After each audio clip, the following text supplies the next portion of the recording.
قامت النساء بإحضار صندوق يحتوي على بضائع، ولكن الصندوق انكسر بالخطأ، فكانت المفاجأة أنه كان مليئاً بالذهب. أصيبت النساء بالدهشة وأسرعن بالعودة إلى البحر لجمع الذهب المتناثر. لم يصدق الرجل العجوز الأمر، ففتح أحد الصناديق ليكتشف أنه هو الآخر ممتلئ بالذهب. في تلك اللحظة سمع صوت إنذار من بعيد. كانت هناك دورية قادمة لتفتيش قوارب الصيد في البحر. تصرف الرجل العجوز بسرعة وطلب من الجميع أن يرموا الصناديق مرة أخرى في البحر، ثم قام بتشغيل قارب الصيد لمغادرة المكان.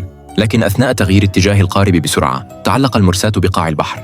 تجاهلوا أمر الصناديق وركزوا على سحب الحبل جميعاً، إلا أن الحبل لم يتحمل الشد فانقطع. تحرك القارب، لكن ابن القبطان فقد توازنه وسقط في البحر. قفز القبطان وراءه لينقذه، لكن قدميه تعلقتا في شباك الصيد فابتلعتهما مروحة القارب وأنهت حياتهما. عندما صعد غفر السواحل إلى القارب كان جميع أفراد الطاقم في حالة من الخوف والارتباك. تظاهروا بعدم المعرفة ولم يتمكن الحرس من إيجاد أي دليل. وبعد أن غادر الحراس قفز الطاقم مرة أخرى إلى البحر. لم يأخذوا كل الذهب خوفا من الانكشاف، وقرروا أن يغوصوا مرة كل أسبوع لاسترجاعه.